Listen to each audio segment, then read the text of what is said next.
It's time to take a ride on the Steelers Afternoon Drive with our co-hosts, Alan Saunders and Zachary Smith.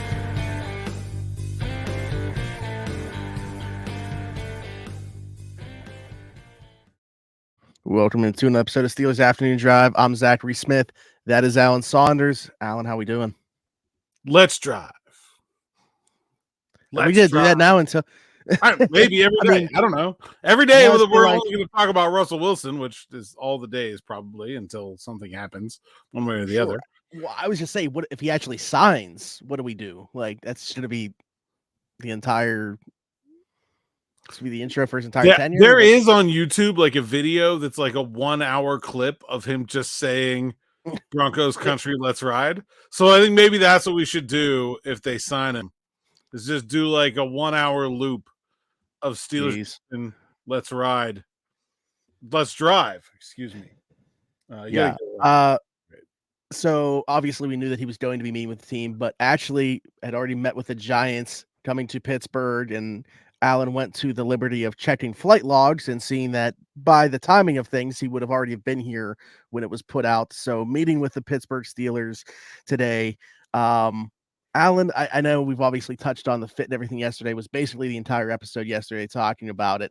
But so today we can obviously continue to have that conversation. But I want to ask about the timing of things, doing this now, because I've seen some people even put out there like, and maybe this is hopium from the people that are still like in the Justin Fields camp, like they are using this meeting as leverage towards free agency. And that's why they're doing this. Does the timing of this meeting mean anything to you? No, I mean, this is when he should be meeting with teams that he really wants to meet with. I mean, all free agent meetings are leverage in some form or fashion, right? I mean, that's the whole point of this thing. And the fact that he's, seems like he's going to take these visits and not, sign a contract today, likely. I think he's really trying to get a sense as to what the market for him is, what people want for him as a role. It was reported this morning by Noah Strackbine of All Steelers that the Steelers think of him as a backup. And I think that sounds crazy, but it also kind of jives with everything that I hear that, like, yes, if Russell Wilson comes to the Steelers, there will be a legitimate competition to see who is the starting quarterback. And that is not just going to be handed to him or Kenny Pickett. And also that the Steelers think there's a chance that Kenny Pickett could win that battle. They're not just going to say, oh yeah, it's competition. Like I'm going to have a wrestling match with Brock Lesnar, oh, it's a competition. Anybody could win, like they think that it really could happen, that Kenny Pickett is the better quarterback. And so does that make this an attractive option for Russell Wilson? I don't know what the Giants are selling. They've got no money. They've got Daniel Jones locked up for at least another year, and even then a painful salary cap exit if they decide to move on from him. Sure. What are they doing? I don't know. The Raiders, to me, seem like the place where it's just like, hey, we got nobody. So, come on. I think that's a pretty easy place to envision the fit. Certainly the Giants and the Steelers, if I was a free agent in Russell Wilson's shoes, I would want to go to those places and say, okay, what's your vision? How does this go? Sure. What's the best case scenario for you if this works out? What's the worst case scenario, and what happens under that too? And so, like we said yesterday, it's not an obviously great fit for the Steelers. He's a great player, and probably the best player the Steelers can get, but the fit isn't just like, oh yeah, got it, easy, no problem. It's probably going to be awkward. And I think, the way the Steelers feel about Kenny Pickett is very clearly different than the way the fan base and a lot of the media feel about Kenny Pickett right now. I don't know what people inside the game are thinking, in terms of whether the assumption is you're going to go to Pittsburgh and you're going to have to compete with Kenny Pickett for the job, or if people are thinking, hey, this is an opening, this is just like, hey, Mac Jones is in New England and Sam Howell's in Washington, but we all know those teams are going to get quarterbacks. And so I'm not really sure. I think that the meeting is important, but I think the information is the primary goal here more than anybody looking for leverage one way or the other. Now, when we say competition, it could have been painted as a competition the last couple of seasons for the Steelers quarterback position, but was it truly? So that's why I'm curious. Like in this case, though, you think like legit competition, not the competition in quotes that was being sold the last couple of seasons.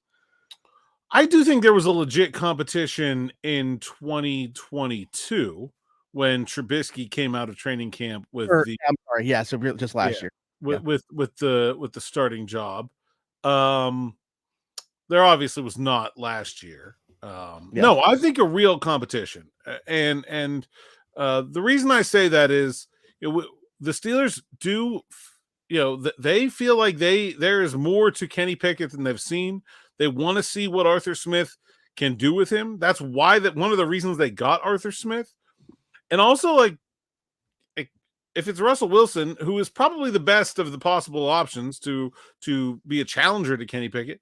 Even he, if you go read, Derek Bell did an awesome, gigantic breakdown of what the good and the bad with Russell Wilson. And like, yeah, he's a good quarterback. He had a great season last year, but he's not great at everything. We kind of touched on this yesterday, the middle of the field stuff. And so, like, there's a chance that, Arthur Smith looks at like, okay, I'm not looking at absolute talent. I'm looking at who is able to execute better the things that are my personal priorities as the Steelers offensive coordinator. It's not like you're putting these guys out there in like Madden create a player and saying like he's a 97 overall and this one's a 95, so he's better.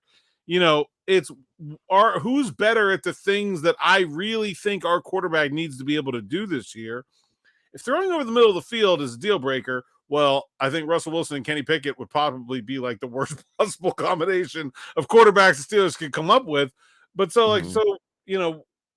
but I could see Pickett being the better of those two options. He's taller. I think his is more just about a hesitancy than it has been about the height, which has obviously been Russell Wilson's issue. He just can't see him there. So, Derek really broke down about how like you can be good with Russell Wilson, but you kind of have to be willing to do Russell Wilson things to be good with Russell Wilson. There's a chance that the Steelers could take a good look at him, bring him into camp, and still prefer Kenny Pickett. I think that's an option that is on the table. I think that's probably the biggest reason why I think this still feels unlikely to me, even though he's here and took the visit. I don't know. I can't get my head around Russell Wilson thinking this is his best choice. And to that point, talking about, I'm glad that you brought Arthur Smith in the conversation because I was just saying he obviously didn't handpick Kenny Pickett to be the quarterback of this offense. But does he have influence in terms of this meeting with Russell Wilson? Like, was he brought into the conversation and he said, yeah, I do think that this can work with this guy, and that's why we're having this conversation with him? Yeah, anytime you're talking about a free agent or a draft pick, I don't want to say that the position coach gets like a veto, but they certainly are going to get consulted heavily, right? And you can kind of sub the offensive coordinator in for the position coach when you're talking about a quarterback. And a lot of times it's more along the lines of this, like, hey, is this guy going to be a red flag for you? Are there things that you need him to do that he cannot do? And so I think that's more along the lines of it. When it comes down to like, hey, he wants $7 million, we only want to pay him $5 million. Like that's Omar's, right? Area. Yeah. And then if it's, hey, we can have Russ for $5 million, or we can have Jacoby Brissett for $3 million. Well, that's more like a Andy Weidel issue, right? A scouting issue, or a Mike Tomlin issue, comparing player to player. But certainly there's going to be conversations about the fit for the scheme, the ability to work with a player. If there's any shared history, that's going to come up. So he's part of the process. Absolutely. Okay, so I guess from that standpoint, that was what I was looking to see if maybe there was some reassurance. Not that it will work, but if Arthur Smith is part of the conversation, then he thinks that it could work. The fact that they're even having a conversation with Russ. I mean, they still could have a conversation, even Arthur Smith said, hey, I think this is a bad idea, but probably not. I would think that there's only so many quarterbacks out there, right? And so it's Sure. sort of not doing your job if you don't try to talk to them all, the ones you think you might like. And I think there needs to be a conversation with Russell Wilson about what he's willing to do too. Just because a guy has had success doing things one way his whole career, some guys are like, I don't ever want to do anything else. We saw Ben Roethlisberger at the end of his career. He wasn't embracing different strategies or change. He wanted to do what he wanted to do, and that was pretty clear. Is that Russell Wilson's mindset, or is he, going to say like, hey, look, last 2 stops, the last 2 years didn't really go great for me. Like, I might need to try something new. I may need to, learn something new. And so I think just the information process back and forth is the big part of these meetings. And the fact that the Steelers and Russell Wilson have been afforded this time by the Broncos is a real advantage, because if you have to wait until Monday, it's this free for all, man. You remember, like, Mitch Trubisky was signed 2 hours into it. Like, the Steelers did not have this time to do this amount of due diligence with him that they are getting with Russell Wilson right now. And what's interesting is I think it was Nate Tice maybe that was talking about the quarterbacks in Arthur Smith's offense and just like the drastic drop off that Russ would bring in terms of the middle of the field utilization we talked about yesterday. Like, and 3 of the 4 guys that we're talking about here are probably available. Like Ryan Tannehill, we know, is out there. Marcus Mariota, obviously Matt Ryan has retired. But then, like, I don't know what Atlanta would do with Desmond Ritter, and I'm not really interested in that anyway. Probably. Heineke, guys that have had at least double, if not close to triple, in terms of their utilization across the middle of the field. So that's why, again, like, how important is that to the guy that Arthur Smith wants to run the show here? Yeah, I think it's important, and I think it's something that Pickett has honestly really struggled with. And so I would think, look, perfect isn't out there, right? But if the Steelers were building a perfect competitor for Kenny Pickett, I would assume it would be someone that could do that, right? Because that's going to be one of the important parts of this offense that Pickett has struggled with, that you would think you would want your second option to be good at. And so, again, like, I keep seeing more reasons for this to not work than for it to work. I'm a little not surprised. Like I said, you have to talk. You have to do your due diligence. They're in the marketplace. He's one of the best available options. I just got to think, if I'm Russell Wilson, the Giants and the Raiders seem like better opportunities for me, where you're going to get a more legit chance to start. They're bigger markets. They're, which doesn't matter to every football player, but probably does when your wife's a musician. And it just seems like they're less, like, they're looking for that bridge guy to the next guy. I don't know that the Steelers are there, right? They seem like they're very much still in on Kenny Pickett. Yeah. I agree. For better or worse, I think that is the case. Let's talk about somebody else that's going to be brought in here. Alan, we talked a little bit, Nick and I did, while recording, we saw that Mitch Morse was being released by the Buffalo Bills on what was their basically clean out the roster day, where they released a ton of guys. Steelers bringing him in for a visit, 30 plus years old, did make the Pro Bowl as recently as 2022. Very good player, but do we see a fit here? Does he make sense? Is he one of those candidates that we've talked about in terms of like, this is just definitely the starter, or is he maybe like one of those double dip options where you're talking about this is the guy for now, but maybe you also look to the future with a draft pick? I'm going to be relatively surprised if the Steelers go into the draft without doing something at center. And I think Mitch Morse kind of jumps to the front of the line in terms of the guys that are available. He is older, right? He's 31. And so he's probably not a long-term option. And he did make a lot of money last year. And so I don't really know, he doesn't seem like he's going to be cheap, but he certainly could be a stopgap. He could be a 1 or 2 year option guy. I don't know. Like, I think if you sign Mitch Morse, you probably take first round center off the table. Although Jackson Powers Johnson could play guard. Now, maybe that's what you take off the table. Maybe you take the only centers off the table, right? Where you remember, well, maybe you don't remember. Steelers fans of my age will remember that Dermontti Dawson, when he was drafted, started at guard and then moved to center once Mike Webster moved on. Certainly has been done before in a number of places. So maybe a guy like Jackson Powers Johnson, the Steelers don't really have an obvious need at guard either. Maybe a guy like Graham Barton becomes more of an option. But I don't know. I think that's probably aiming a little high for where I expect the Steelers to come in at center. My guess is it's going to be someone, a couple tiers down from there. Someone like Brewer, someone like Brian Allen, right? Who are guys that are not going to break the bank.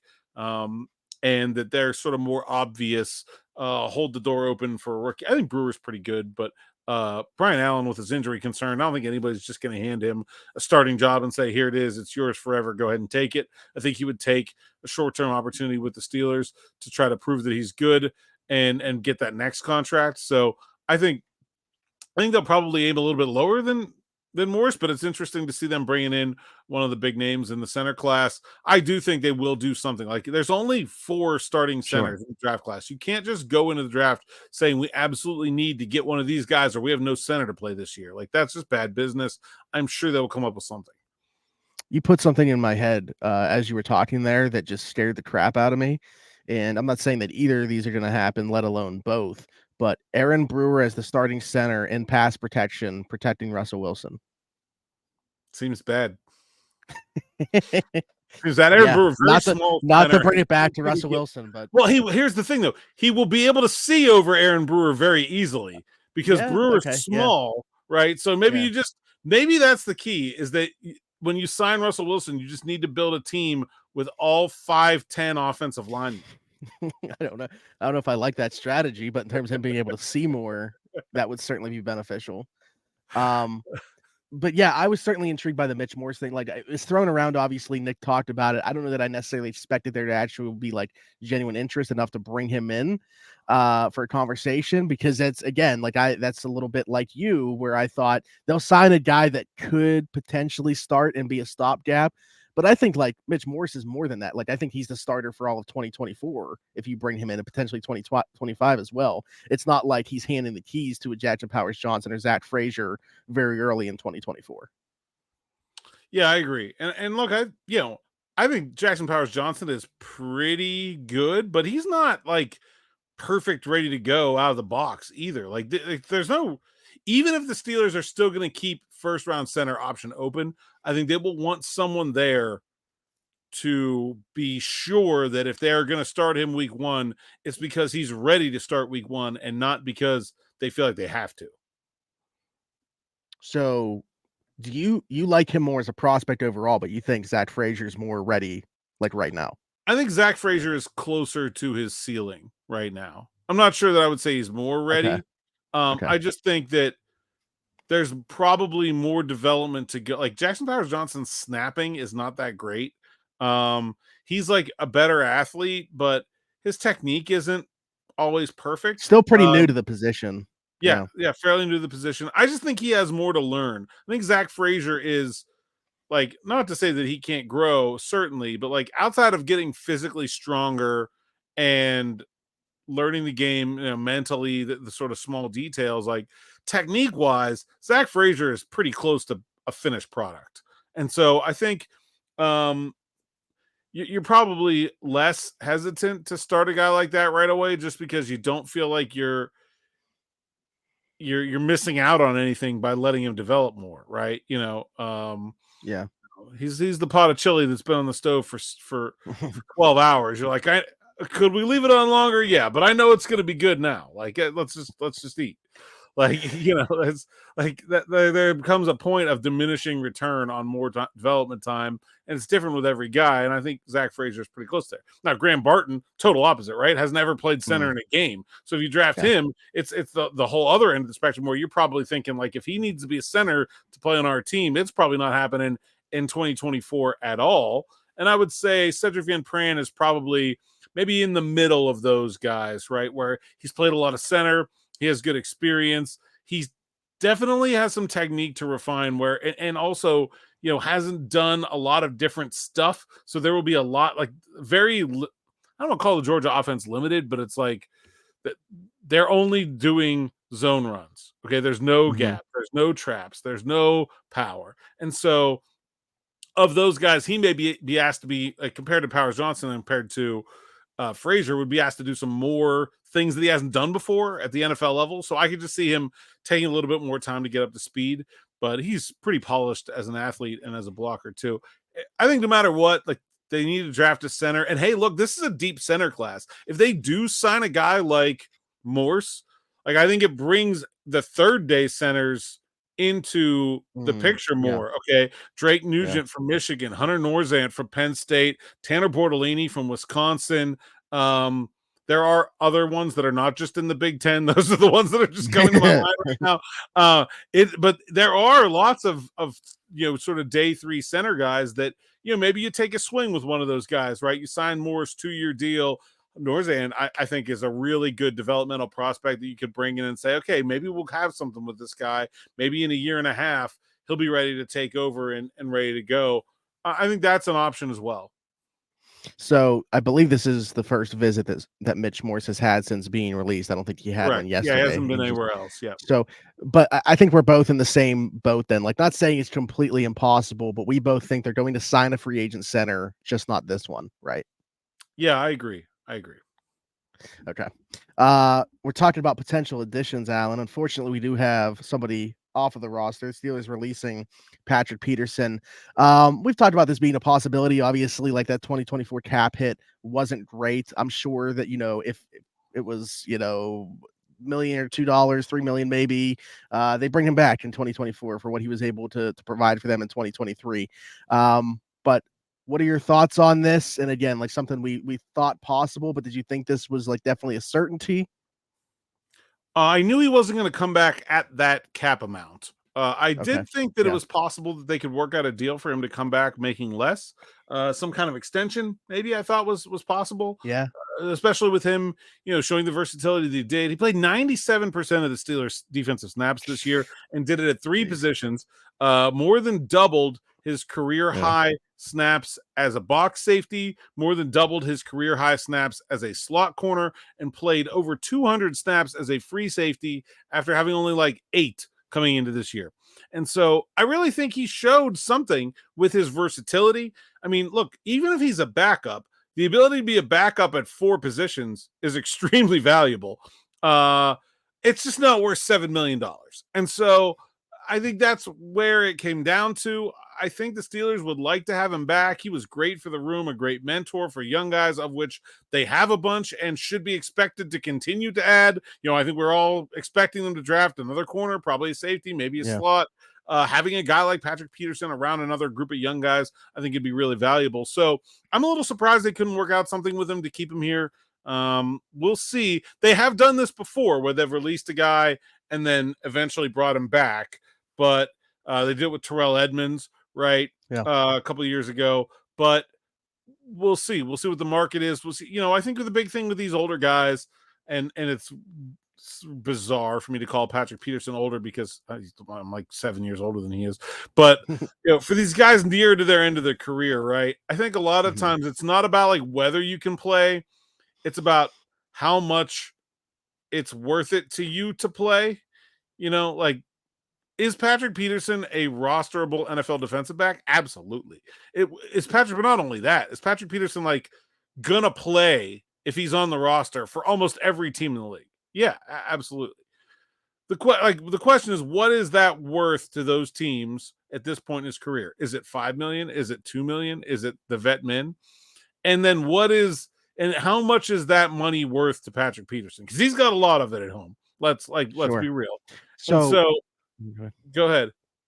I was just saying, is that playing into this? Is this the Steelers basically saying, like, hey, if you feel like you can go out there and still do this well in the open market, let's see some other team give it to you, but keep the door open to return for a lower amount?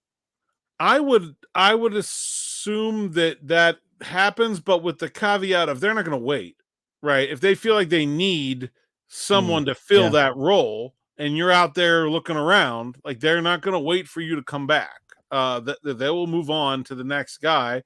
And if it doesn't work out or whatever, if I don't think there's any reason to think that there's a divide where the Steelers don't want him back. I just think it's the price, purely about the salary cap, and what will his options be? I don't know. I mean, I think he was still a good player for him last year.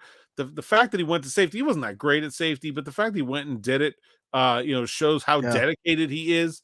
Just like, like, this is not going to be some problem diva guy who's going to the Hall of Fame and like has certain demands about what he's willing to do and what he's not willing to do, and is going to be, some kind of bad teammate. Like this is clearly a guy that's willing to put it on the line for the right team in the right situation. He did that for the Steelers last year, and I think that deserves a lot of credit. So I'm a little surprised they couldn't get something done here. I think there's a possibility they still might, but it probably needs to happen sooner rather than later, or the opposite, right? He's still available in training camp, right? And then maybe you bring him in late in the process. Like we saw that with Miles Jack last year, right?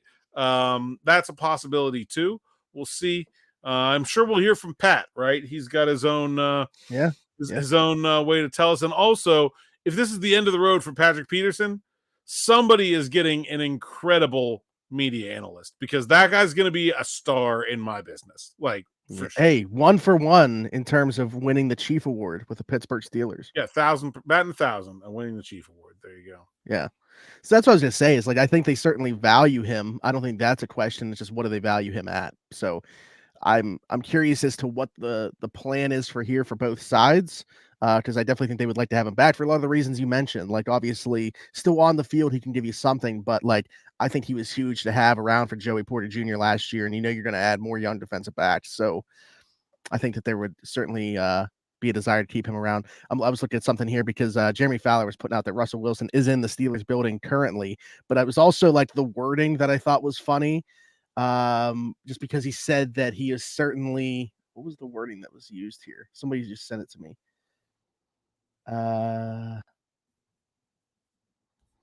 I can't find it now. But anyways, yes, Russell Wilson is in the Steelers building currently.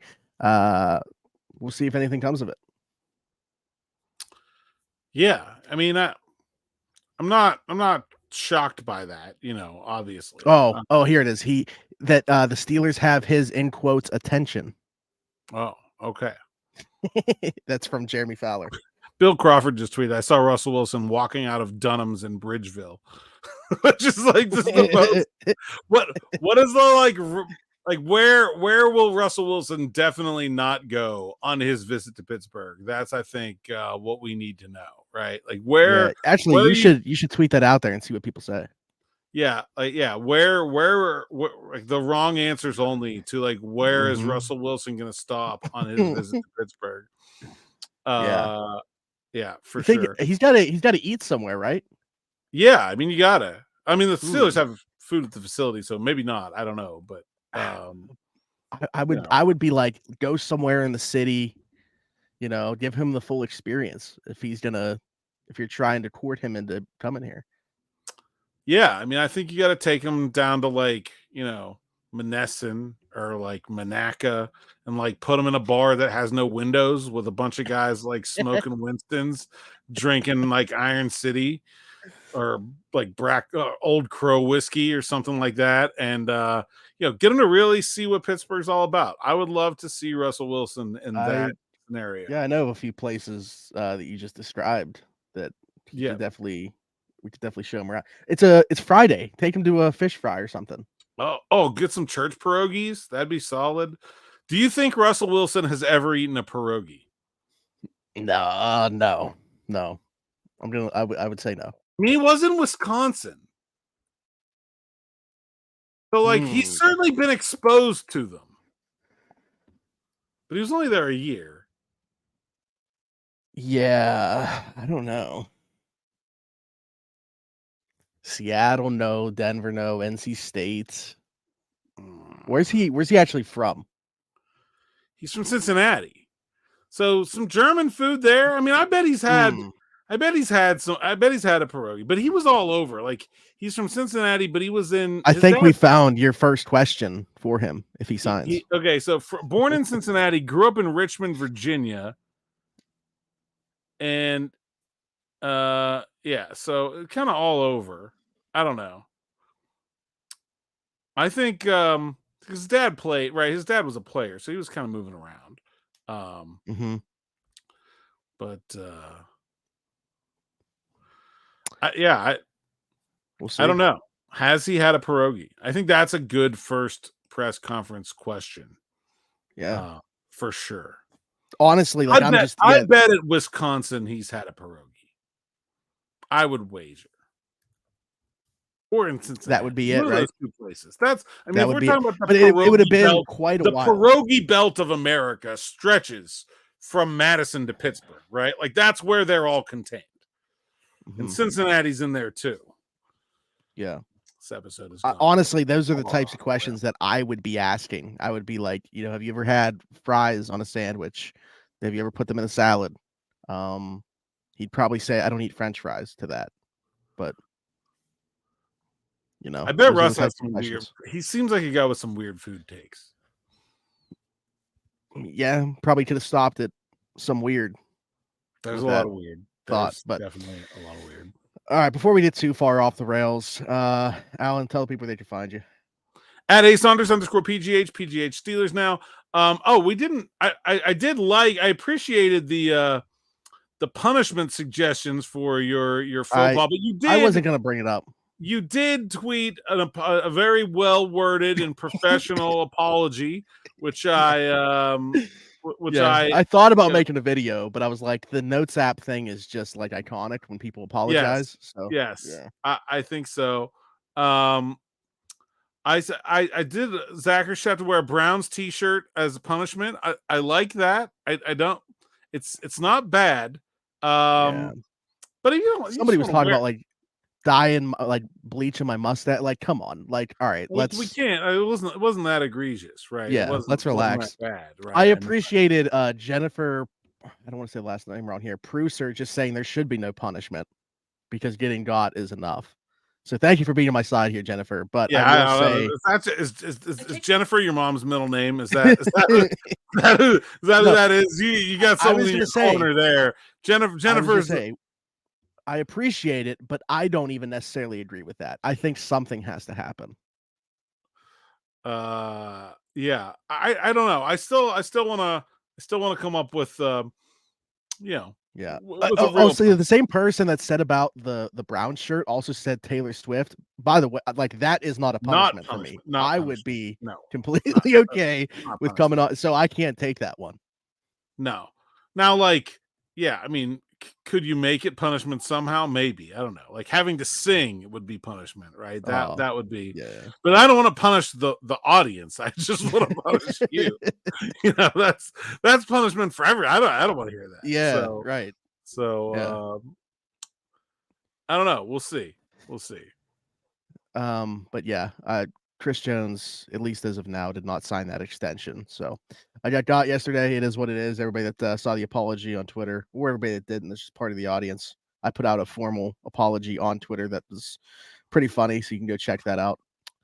Zachary Smith PGH, by the way, is where you can find me. Like, subscribe, hit that notification bell here on YouTube. Hit us in the comments with your thoughts on anything that we talked about.